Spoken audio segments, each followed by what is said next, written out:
السلام عليكم ورحمة الله وبركاته. ازيكم يا حبايبي؟ عاملين ايه؟ يا رب دايما تكونوا بصحة وعافية وخير.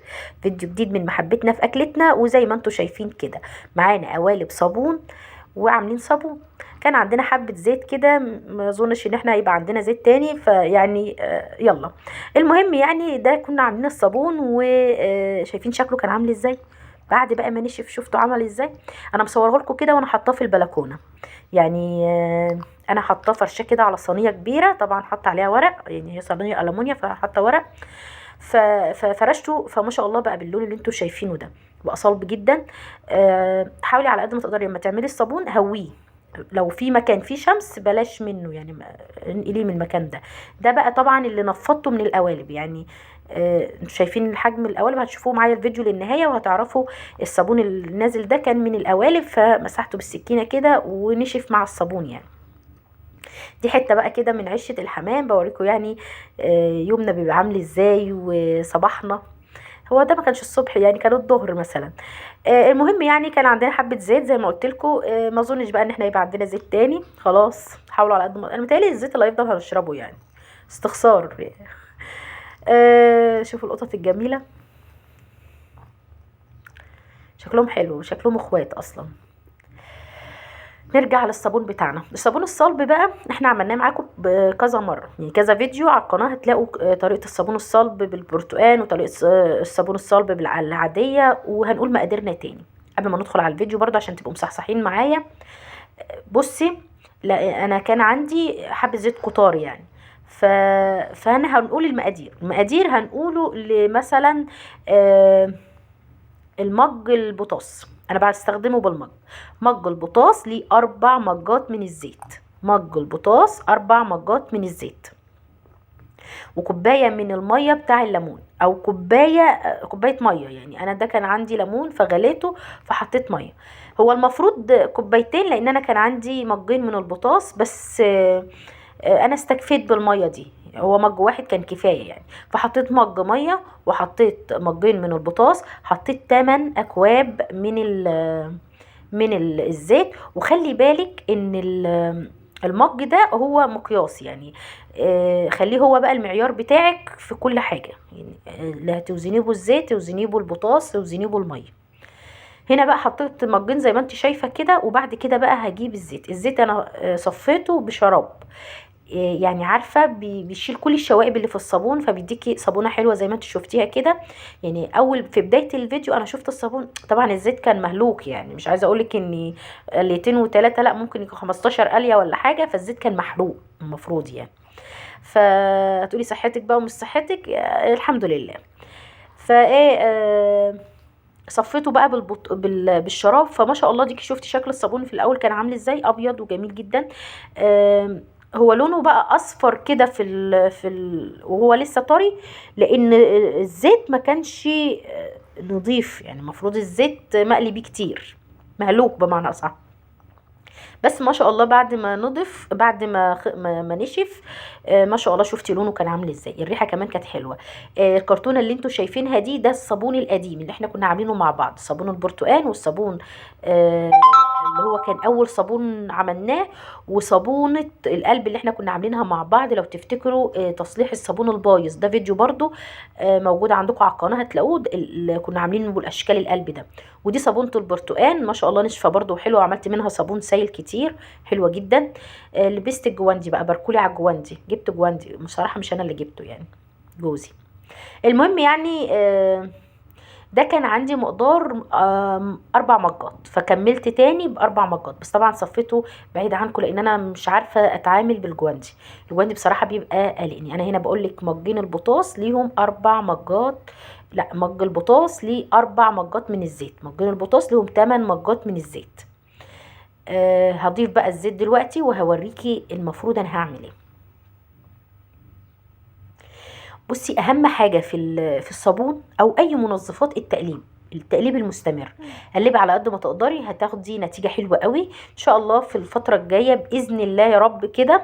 هحاول اعمل معاكم البرسيل الجل وصابون الحمام اللي هو صابون الوش، يعني صابون الوجه. على حسب يعني، كل ما بشوف وصفه واشوف مقاديرها مظبوطه عندي ولا لا، متوفره ولا لا، ونواقص هحاول ان شاء الله ان انا اجيبها.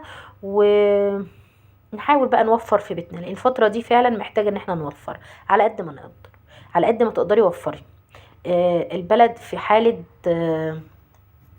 انهيار عصبي من الاسعار. الاسعار بقت بتعلى يوم عن يوم بطريقه مستفزه، فعلا بطريقه مستفزه. ف اللي تقدري تعمليه في بيتك اعمليه. لو هتقدري تجيبي 10 كتاكيت تربيهم في البيت لاكلك وتقسميهم كده، اعملي كده. هتقولي العلف غالي، ما هو العلف غالي والفراخ غاليه، كل حاجه غاليه. بس حاجه البيت بتبقي انت بتيجي عليكي، عارفه انت زي نظام بتربيهم بالتقسيط. فربنا يقوينا والله. هو ما بقاش فيها وفر في اي حاجه، بس على قد ما نقدر هنحاول عشان خاطر ولادنا، لان الموضوع بقى صعب، صعب جدا. البيض غالي والدقيق غالي والسكر غالي، كل حاجه بقت غاليه.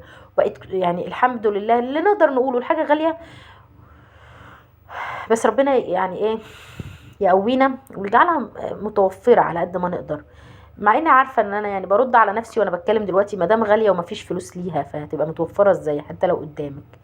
فمش عارفه والله اقول غير ان ربنا يحفظنا. المهم يعني انا كده هنا كنت حطيت 3 معالق من السكر، 3 معالق من الملح، وهحط بقى هنا. شفتوا ما شاء الله ابتدى الاثر بتاعه يبان.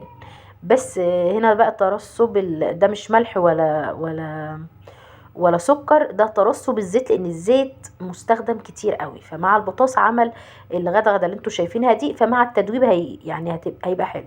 بس خدي بالك برضو، لان هو انا ما دوبتش قوي. فبرضو الصابونه ما كانتش ناعمه النعوميه اللي هي. بس صابون الغسيل عموما او صابون المواعين ما ببقاش محتاجه فيه نعومه قد ما ببقى محتاجاه في صابون الوجه. تفرق طبعا في شكل الصابونه. فده صابون احنا بنستخدمه في الغسيل، نستخدمه في المواعين.